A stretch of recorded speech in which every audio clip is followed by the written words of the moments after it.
Martin Carter. This is the dark time. We have never seen a period in our country like this, where members of parliament wanting to participate in the sitting of the National Assembly, well, of Parliament, since the president was going to be there, were prevented from doing so. And every right-thinking Guyanese should condemn the actions of the government of Guyana, the fraudulent government of Guyana, led by Barjagdio and Irfan Ali, and we should condemn the police force for their brutal acts today, preventing sitting members of the National Assembly from entering the National Assembly. And so we are in quite a place this evening, folks. So again, we're looking at that magic number, and guys, we invite you, indulge us this evening, share the live stream.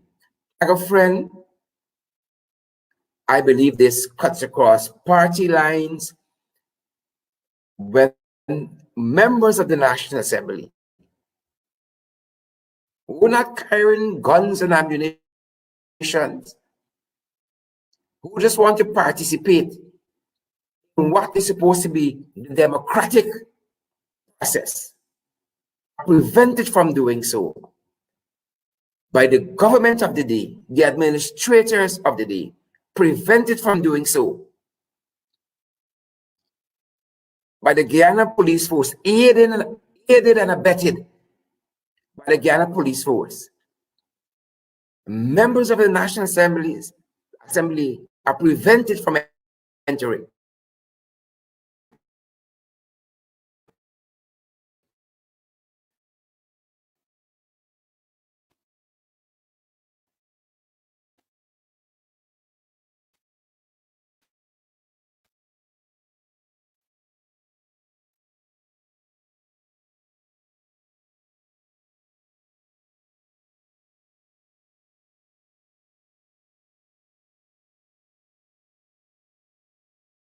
Police Force, aided and abetted by the Guyana Police Force.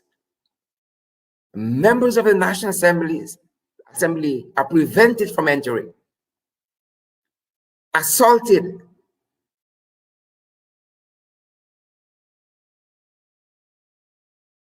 as I was, and other MPs. I feel as though I was punched in my stomach. My hands are hurting. How the police were literally dragging me. As several times I attempted to enter into the National Assembly.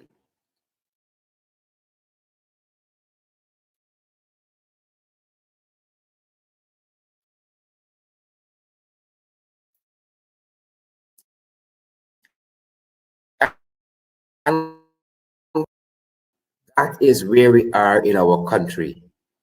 Holding a placard in your hand, you can be locked out of the National Assembly, prevented from entering to the gates of the National Assembly. And that is where we are. And people have not valued their freedoms that were guaranteed under the David Granger administration. People never valued their freedoms. People never appreciated that in 5 years, a tear gas canister was not fired. A rubber bullet was not fired. People have no appreciation for that. That you wanted to protest, you wanted to criticize the government, that was your right, and a right enjoyed by the PPP. It was a right fully enjoyed by the PPP. And today, we see a deterioration of those very rights enjoyed by the PPP. Some of those very rights enjoyed by the PPP.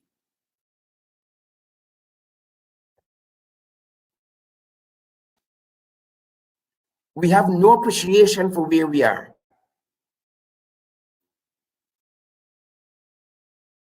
As a country, today we saw the death of democracy in our country. Look at what happened to the success squatters. Tear gas, pellets for protesting. This is a dark period in our nation's history. And we cannot fathom or appreciate in retrospect the freedoms guaranteed to each and every citizen, afforded to each and every citizen and guaranteed to each and every citizen. This was the PPP in the National Assembly when it was then housed at public buildings. This was the PPP enjoying their democratic right and privileges. This was the PPP.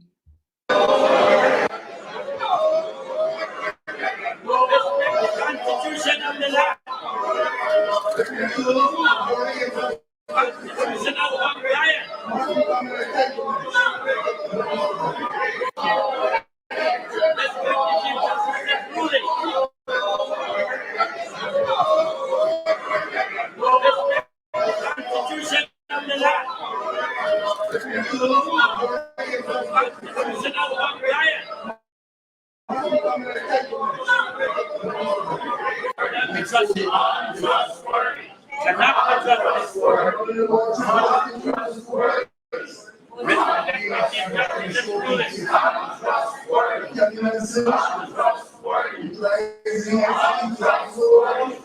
Folks, those were the freedoms guaranteed by the David Granger administration, even for the opposition. I welcome Member of Parliament, Mr. Ganesh Mahi Paul. Dear, today, as a matter of fact, you were one of the persons who were locked inside, while some were locked outside, some were locked inside. And I want you to walk us through what transpired at the Parliament today. All right. Good afternoon. Good night, Sherrod. Good night to your viewers. Good night to your listeners. Today definitely was the death of democracy, and today we saw the rise of dictatorship. I know a couple of days back I said that this was a creeping dictatorship for a government, but now we know that it's a walking dictatorship. It has metamorphosed into a walking dictatorship. Yeah. Democracy has gone down completely. You know, in 2015, democracy resurrected and democracy was at the forefront. And today we have a dictatorship at the forefront. When we were in the National Assembly today and we sat there and we were told that Irfan Ali arrived, we went downstairs and we wanted to leave because we have great respect for the National Assembly. That house is an honorable house, and we will not descend into anarchy, nor will we participate in any form of bad behavior, any form of indecency like what the PPP did in 2017. We chose to not be there because we do not want to hear from a president that says one thing on paper and his ministers actually do the complete opposite. We do not want him to say that he's a president for all Guyana, and then we know the reality is that he's firing people left, right, and center. Ordinary Guyanese who SIP workers. You saw a video there with some people representing the SIP workers, $25,000 a month. That is what the PPP took away from them. We don't want to hear him say that he's trying to build a united Guyana, and then you have the actions totally different. You have them targeting people of one ethnicity. You have them targeting people who are associated with the coalition.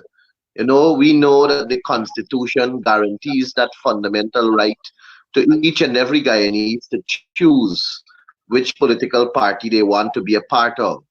And we know that he was coming there to read from a prepared script. Probably it was written by Jack Deo. We know that he was coming to read that prepared script, which is something that is totally untrue because his practice, his government's practice, and what they are doing in reality contradicts what he reads on paper. And in that ground, on that ground, or in that faith, we chose to leave the National Assembly. It was 15 of us, and we chose to leave. Whilst we were walking out, the gates were locked and we were not allowed to go out. So I asked the police, I said, what is this? We are not allowed to leave the National Assembly. You're telling us that we have to be forced to stay here to hear Irfan. We don't want to hear him. This is the democracy that we talk about. We must be able to choose whether we will stay and listen to this fraudulent president or whether we will not stay and listen to him. And we chose the latter. We chose to leave. And the gates were locked. We Yeah. were basically held in captivity. We were Yeah. basically held against our will. And there Well, is perhaps it's no reason because for. Ganesh is perhaps because you dare say to the president as he came in that fraud is fraud, as is your constitutional right to protest. Yes, And when he was walking in, we me were bold enough to confront him and say fraud is fraud. And you can't let me stand and say you're a legitimate president when you know fraudulent votes put you there. So you are part and parcel of the fraud. And we walked out. Ganesh, let me And play a piece of that for our viewers as we invite them to share the live stream far and wide so that as many persons internationally can see what is happening, that we have descended, as you said, into a walking dictatorship, a walking, living adult dictatorship. It's not a creeping one anymore, it's walking. So share it and let the members of the public see. So this is what transpired as Ganesh and his colleagues wanted to leave the outside, leave the inside of the parliament to join us on the outside where we were being prevented from coming in. You see. Fraud is fraud. Fraud is fraud. Fraud is fraud. Fraud is fraud. Fraud is fraud. Fraud is fraud. Fraud is fraud. Fraud is fraud. Fraud is fraud. Fraud is fraud. Fraud is fraud. Fraud is fraud. Fraud is fraud. Fraud is fraud. Fraud is fraud. Fraud is fraud. Fraud is fraud. Fraud is fraud. Fraud is fraud. So Ganesh, that we are joined by our colleague Christopher Jones. That was the that was the fraudulent President Irfan Ali going by, and you and colleagues who were on the inside saw the opportunity to express your democratic right, and perhaps that is why you are now prevented from exiting the gate of the parliament. And you know, I must make this point very clear. It is very unfortunate that these police officers who are clad in their blue and black, they have to follow this instruction which they don't agree with, because I spoke to a couple of them and they said to me, they said, Mr. Maipal, we have to do what we were instructed to do, or else they will fire us and we will go on the breadline and we will not have money to take care of our families. And we sympathize with them. We feel sorry that they have to be a part of the machinery that is breaking the rules and breaking the norms and breaking the constitution of this cooperative Republic of Guyana. And I personally, for example, there was one police officer there whom I happen to have known for years. Grew up together, you know, we were in the same village and those sort of things. And the sad reality is that he was not able to do what he felt was constitutionally correct.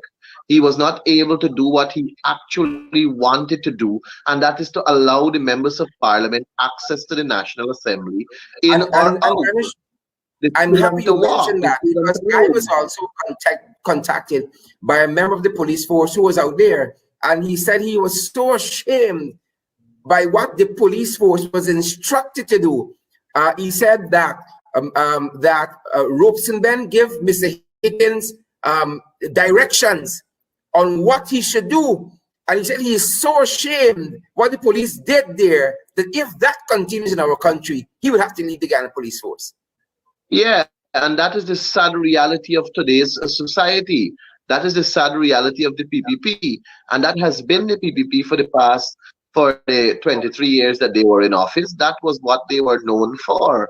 And that is what we're seeing here today. Imagine Robeson Ben in the house when I was there is to tell me that this is a place of dignity. What does Robeson Ben of all people know about dignity? Well, this dignity just now when the PPP were protesting? Yeah, what does he know about dignity? Now you see when the shoes is on the other foot, they're feeling it. We did not jeopardize their constitutional right in 2017 when they disrespected David Granger, when they had placards in the National Assembly, when they used words, derogatory words to describe the president at that time. We did not trample on their constitutional right. At no time, and the public must know this, at no time the APNU-AFC was intended to go into the dome and disrespect or bring into disrepute the house of itself, the National Assembly. We were never going to do that. That is not our intention.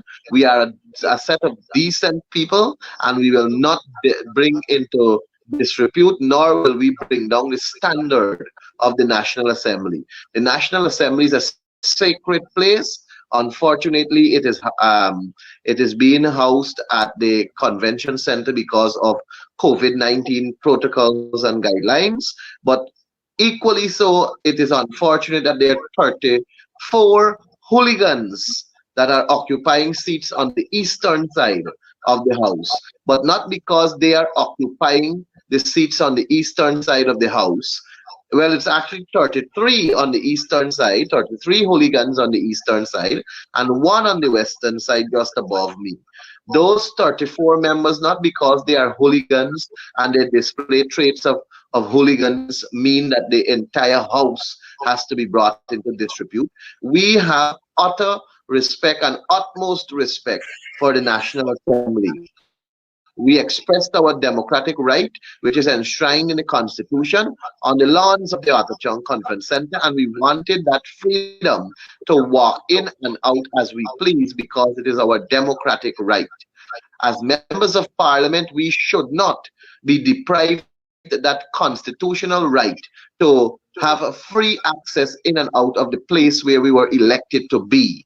And what we saw today that transpired with you, Shara Duncan, being blocked by police officers on the instructions of Robeson Ben. And then we saw another one manhandling David Patterson, tearing his clothes. Those are unfortunate circumstances, and it is very, very unfair that our country is in this state. I would have thought that after so many years of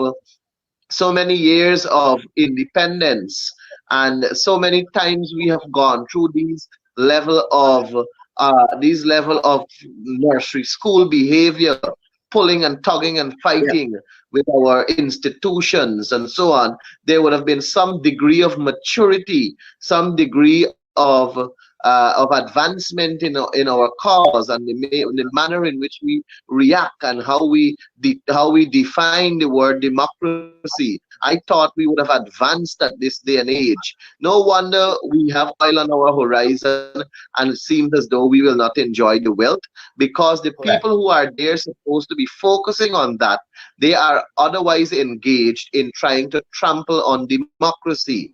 They're trying to bring democracy down. Well, I shouldn't say they're trying. They have already achieved that because of what we saw today.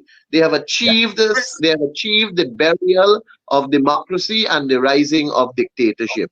That is what they have achieved. And it is a sad state of affair. Irfan's presentation was the eulogy. Chris, what do you make of today? All right. Good night, fellas. Essentially, when you see, Sharon, you were with your placards and the police were accosting you. I'm with the PR team, and I was some distance away. So I had somewhat of a view in terms of what was transpiring.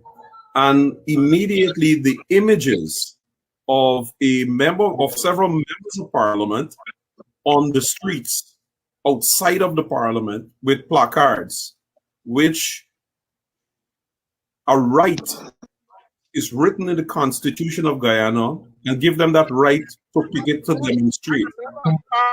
And while I was looking at you and the police officers accosting you and several other members, images of Martin Luther King and the March on Selma and apartheid in South Africa, where people with simply a placard, not a machete, not a machine gun, not a stick, not a stone, but a placard.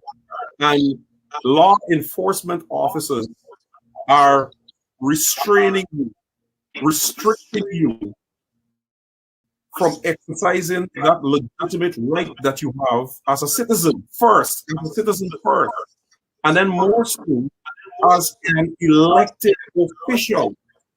Those images is what I saw today from the distance I was from you when I saw the police accosting you. Images of Martin Luther King and the March of Selma, when those persons were marching with their placards, and the placards read, "We shall overcome," and the police with their dogs, snatching and manhandling them. And the same was had during the period of apartheid in South Africa. And that is exactly the place in which Guyana has now gone, in which people have no right to express their legitimate discontent. And we said before, persons as recent as yesterday referring to the PPP as a creeping dictatorship. What we've seen today is that dictatorship has now taken feet and it's now walking and running. It was the worst display that I've ever seen. I've never seen. I've worked many years with the public relations department of the PNC, and I saw many picketing exercises and so forth, but I've never saw this level of which members of parliament, not protesters, members of parliament were being restricted by the police for simply holding a placard. I remind you that early in the day, when David Patterson was walking on the street with the police officer to him and said to him that he can't walk with a placard. So I saw his clarification, what is the offense? Right? The police told us that it is a security area. So what does that mean? Does the placard present there and danger to live? No. It's just a security. What nonsense is that? I'm not hearing this clearly. I don't know if it's an internet problem he has, but he's not hearing clearly. You get no feedback. Yes, I have feedback. Yeah. I don't think Sharon heard it. I don't think it's at my end. Sorry, I heard. I'm trying to assess what might be happening. Apologies. Yeah. I don't know if it's me. Chris, this is a very important program. And Sharon, I think this is very important. And I think I'm going to sign out and sign in back. And I think we should do the same. Because it did happen before when I said sign in back. And it was a solution. Thank you, guys. So while we wait on the guys to come back in, again, we are monitoring what transpired out there this afternoon. And guys, it is the death of democracy in our country. It cannot be put any other way. It cannot be sugar-coated. It cannot be making light of. And as we said, every right-thinking Guyanese should speak out very, very clearly on what has transpired. Very, very, very, very clearly on what has transpired. Because today for me, tomorrow they are coming for you. Tomorrow they are coming for you. I think we have Ganesh who is back with us. Yes, Sherrod, I trust that you're hearing me better now. I'm hearing you clearly. Right ahead. Yes, I was saying that this is a very sad day, a very, very sad day in our country. And I know that there are a number of people who are listening to us, and I want to say to them that we have to stand up together against this dictatorship. We have to stand up strong against this dictatorship, or else there is going to be a country where not only you and I, but all of us may not be able to live in. And we don't want a situation like that. Guyana belongs to me just as much as it belongs to you.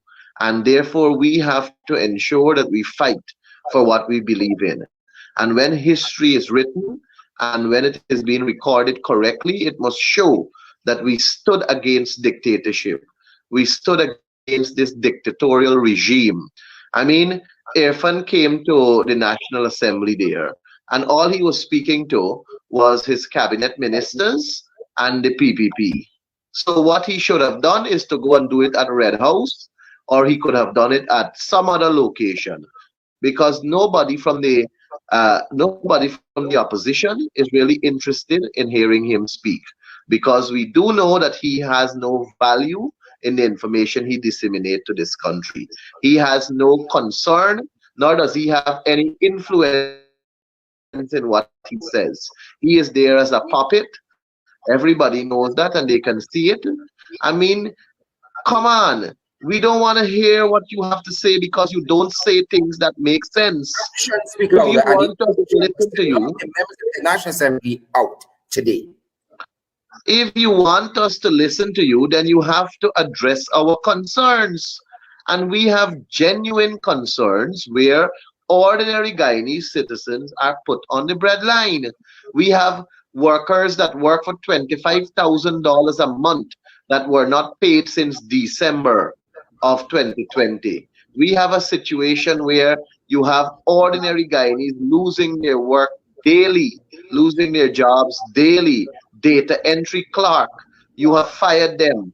NDMA, you have fired a number of staff members there. You are firing people left, right, and center, putting people on the breadline. Cost of living is going up. Flour is expensive in the supermarket or in the shop. Sugar is expensive. Oil is expensive. Everything, garlic, onion, you go into the shops now and you price those commodities versus what was the price 5 6 months ago, and you will see that there is an increase in cost of living. Fuel price has gone up 6 times since this government took office, and you are coming to the National Assembly to tell us that Guyana first, one people, we must live together, and you're building a country. Your actions are speaking volume. And your words are saying something contrary. You cannot be a hypocrite in the National Assembly. You On cannot that be note, a duplicitous individual in the National Assembly. yes, And hypocrite. Yes, hypocrite. he should not have even been accepted in the assembly, because duplicitous, hypocritical, and double standard is something that is unacceptable there. And no less a person than Irfan Ali we had in the National Assembly displaying those very attitude. Duplicitous, hypocritical, and double standard. That is who he was in the And National Assembly. you're joined by Member of Parliament Jarita Finance. And on that note of the various persons who have been fired from their jobs by this administration, we had some of them who came out to protest today. And I want to give that to our viewers and then get your reactions, beginning with Jarita, when we come back.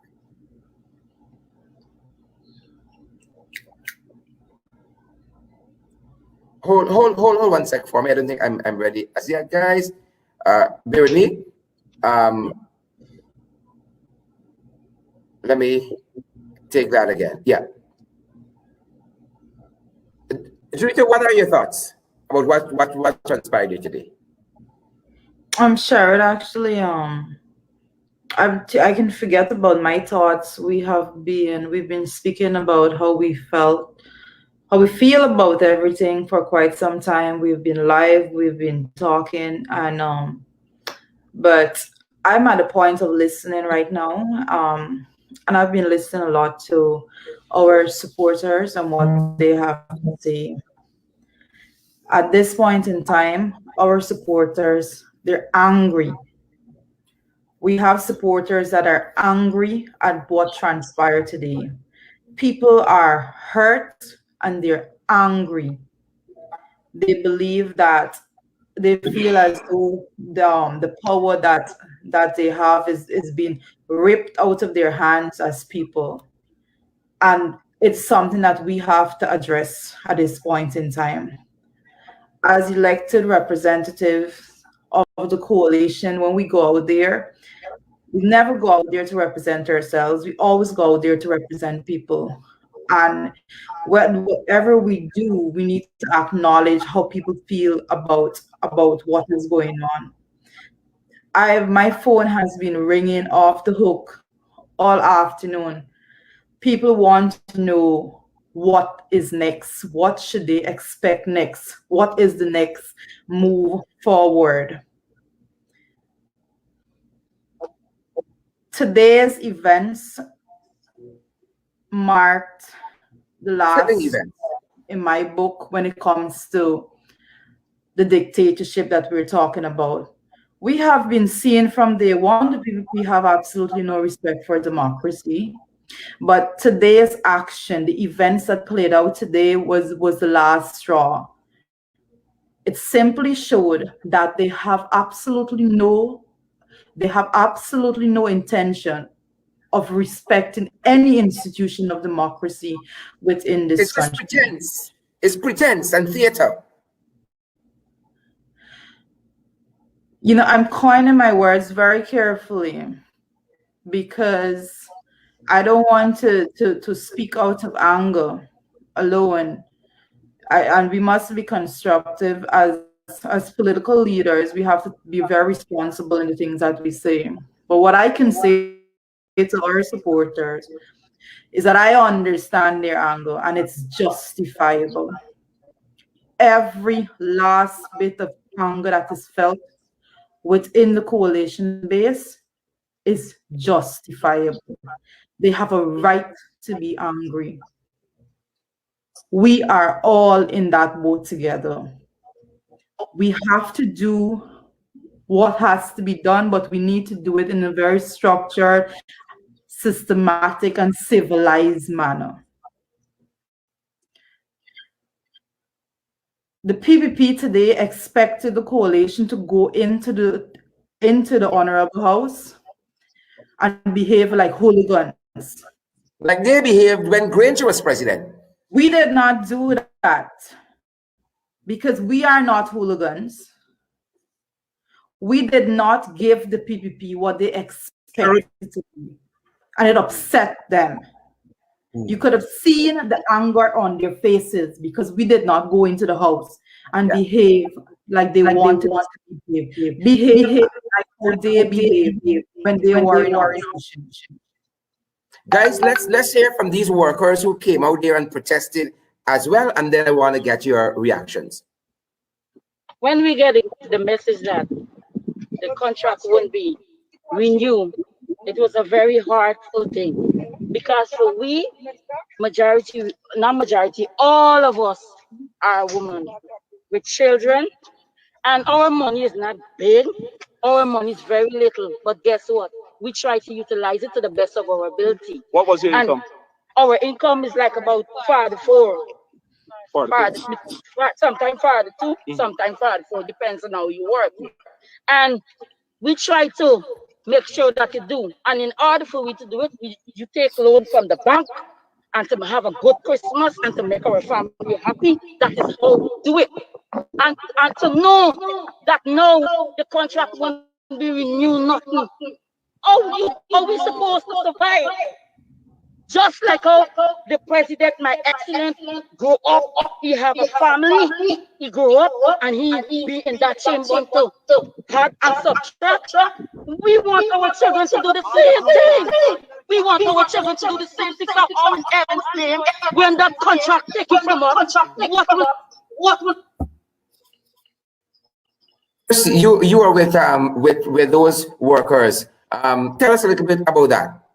All right. So essentially, those are the. when we get the message that the contract will.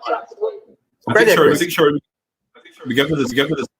See feedback again. I don't know if it's of viewers, but essentially those are the workers out of Linden, which include the persons from the Anglican brigade that recently terminated, and they came down to voice their dissatisfaction. Several of them, as you see here, mostly women, and they are winners of their home. They spoke about who has to pay rent, there are those who pay a mortgage, and of course those utilities, the courts, the lucky dollars, and so forth. These persons now have no income. They, like the 1,542 persons who have been placed on the breadline by the People's Progressive Party Civic within the last 6 months, are now wondering where their next meal will come from. Some of their children, for example, throughout Guyana, the students are online. And as a result of that, they have to get data or they have to get Wi-Fi in order to do so. Those women that were out there today also expressed to us as a result of not being paid an income since December, they have no access to the internet. So therefore, their children cannot access any educational material. And that has been true for the past 2 months, going on to 3 months now, with no end in sight. And that is why they came to Parliament. We spoke before about Irfan Ali and those fancy words that he uttered in the Archichon conference. It's nothing new. It is nothing new. It is a part of a script. And I brought this to our attention when on the 31st of December, when Irfan Ali was reading his prepared text, his prepared New Year message, and he spoke about 2021 being the year of prosperity, in which all Guyanese must be able to benefit from the prosperity of this country.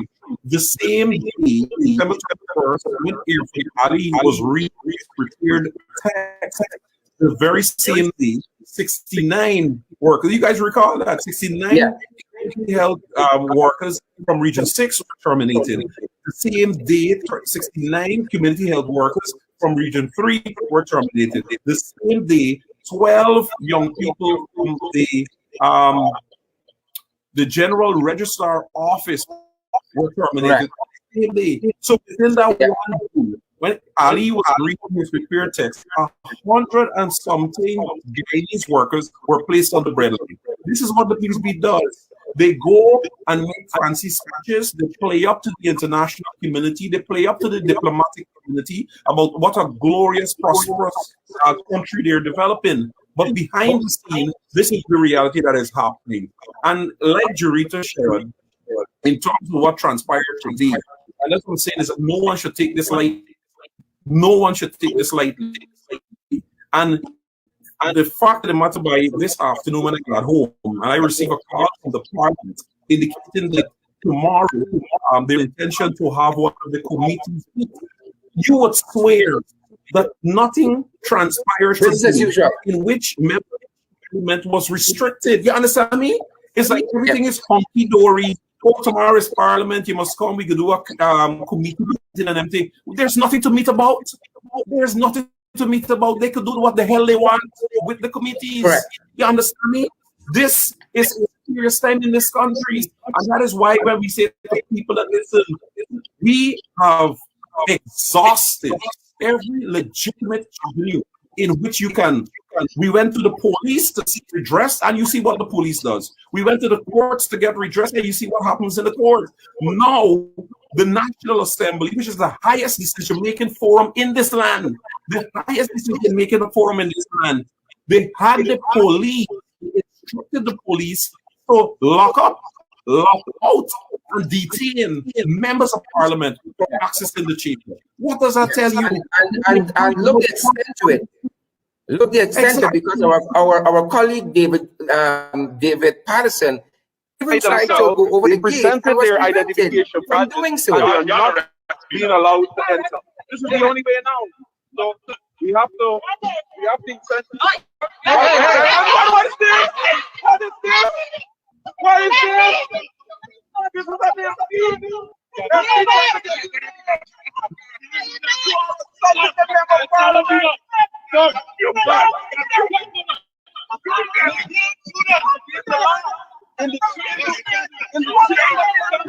he have immunity.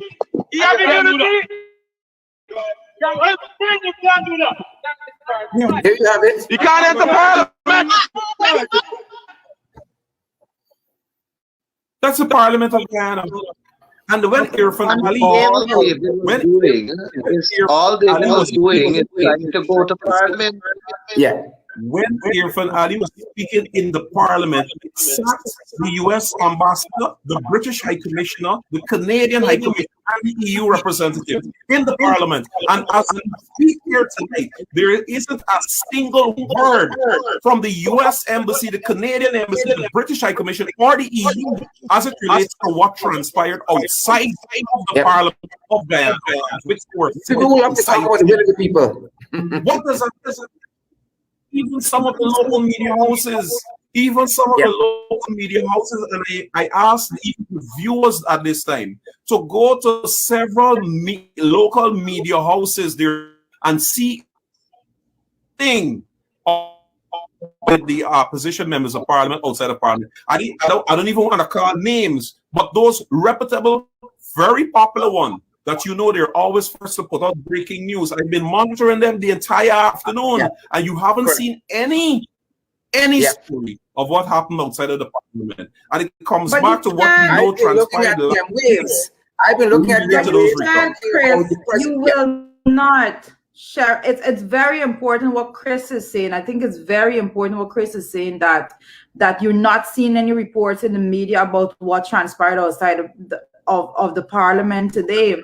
And it's crazy because like we've been saying and we've been shouting that this is dictatorship, right? And sometimes I believe that the people that are listening doesn't really get an idea of what it is, and people need to just go and do some research on their own, because if you were to just go and pick up, just go and research what is a dictatorship, what are the attributes of a dictatorship, you will see what it entails, and you literally say that media freedom is systematically obliterated, and they're leaving the newspapers and the radio and the television as tools for indoctrination. That is literally a definition that comes out of dictatorship. That is what it is. And you look at how Irfan Ali operated today, and you would clearly see that he is a little, what's the man named Kim Jong-un or whoever it is from North Korea. That is the kind of behavior you've seen there. He came to Parliament, I think, with about 12 or 16 horses, with policemen on it escorting him, and the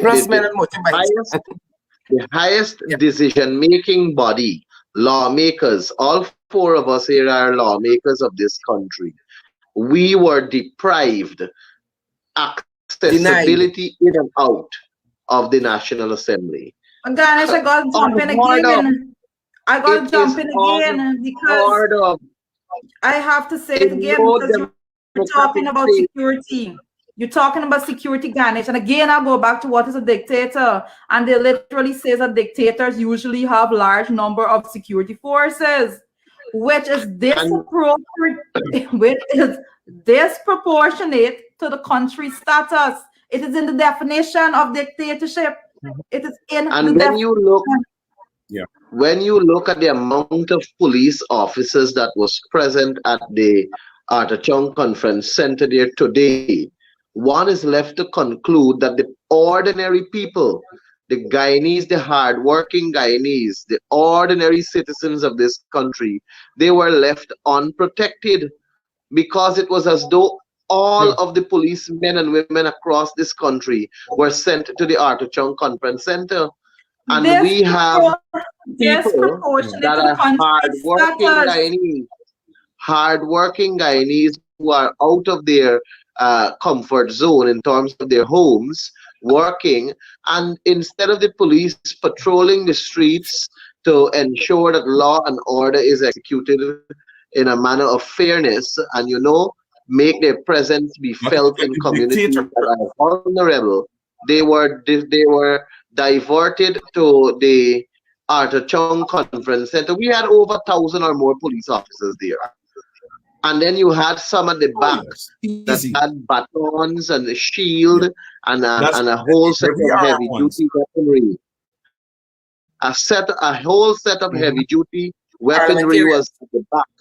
For Parliament, for the National Assembly, for the lawmaking body, for the body where 65 elected members were chosen by the people to represent the people. And you had a heavy armory at the back, you had at the front a number of police officers, and then you had the harassment of lawmakers. And all of this happened for the entry of a dictator. So we are no longer democracy. We are no longer democracy. It's very sad. But when you look at it all together, what we saw there today is that the government of the day is basically saying that no one have the right to speak against the president, and there is no other definition for dictatorship other than that. That's what happens. It's like citizens are not allowed to supposed to be a servant. Power. If you're complaining, complaints are condemned. They're regarded as sponsored sentiments of regime change. Precisely. That is a dictatorship. That is what it speaks of. That is what it entails. We need not make these things up. We didn't write these things. We didn't document these things. These are international standards that recognize dictatorship. I just want to quickly remind the viewers and all and sundry in terms of members of parliament and immunity that members of parliament had. And you can see, you heard there in the clip when the police was accosting David Patterson, when I was shouting that he has immunity. It's that as members of parliament, you have immunity within the confines of the parliament. And where we were, even between section of the street, that is considered parliamentary zone, and parliamentarians have immunity. You understand? It is enshrined in the Constitution of Guyana. So what you saw the police did today is a clear and direct violation of the Constitution as it relates to members of parliament accessing the compound. But Sherrod, I mentioned to you to check your WhatsApp because I sent you something that perhaps you would need to play before we exit the program. Great. And I want to also, as you spoke of that, to play some of the comments by the leader of the opposition, who was with his troops just today outside the Artachong Convention Center where Parliament was being. Listen, the gate has to be open. The MPs have to come out.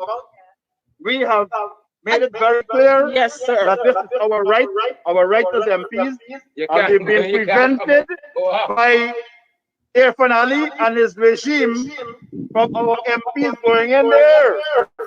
So don't break through when we decide we're not coming at all. Exactly. When we decide we're not coming at all, I trust that the world is seeing what is taking place here today. We decided we are going to go in there, and they prevented members of parliament from going there, manhandling them, assaulting them, and look at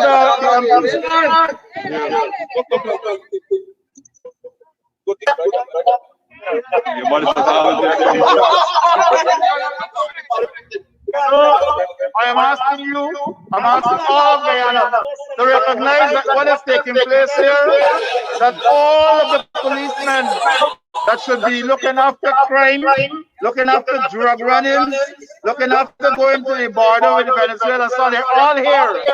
So right now, we feel insecure. Their homes and everything can be burgled because there's no police to answer.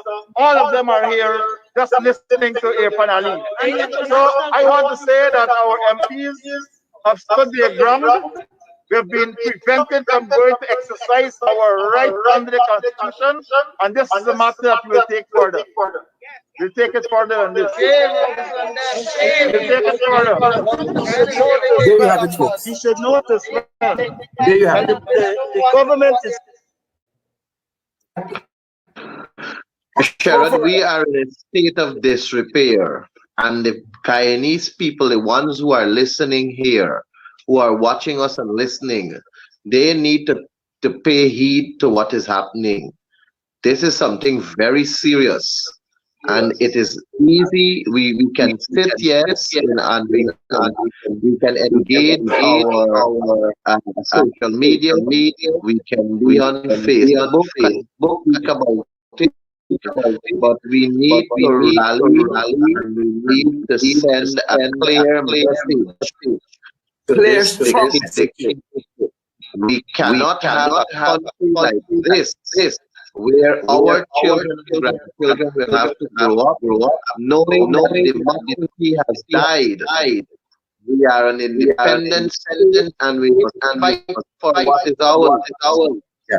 And we have to do what is necessary and go to the And we extreme. had democracy under the Granger administration. I mean, this was democracy in the National Assembly.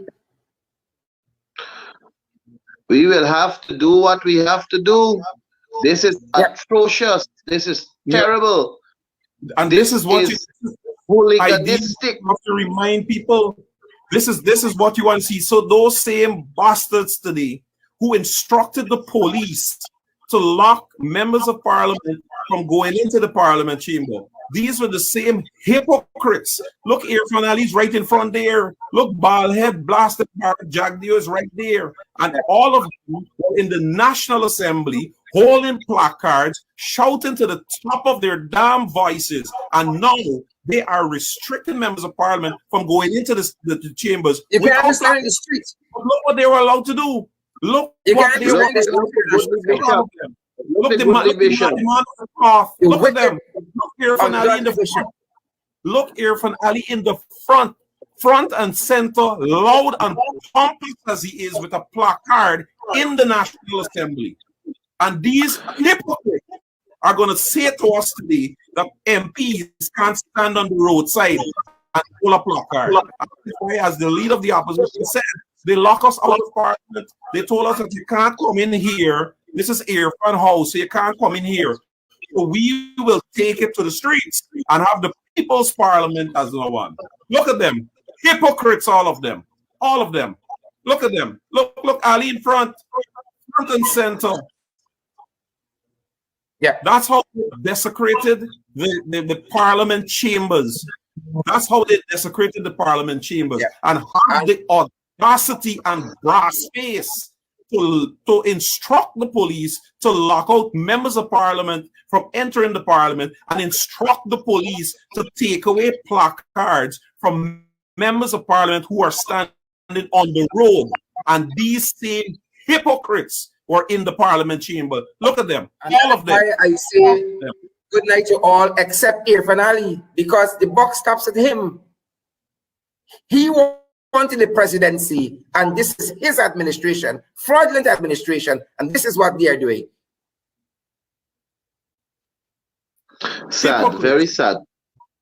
I mean, you know, sometimes your program in the ring would be a program that would send energy throughout, and you know, it would be sometime a program that really people will look forward to. But today, what happened today And tonight on your program, we are here with heavy heart, because unfortunately our country has sunk into a dictatorship, and we are now, this is the good night to all. That's the young dictator coming up. Young dictator. Yeah. Horses and carriages and horns and And he had the unruly horse with him there too. The unruly horse was in there with him. This was the PPP not so long ago, Yeah. exercising all of their constitutional rights. That's right. And the same PPP now denying Guyanese. Jury, the last word goes to you.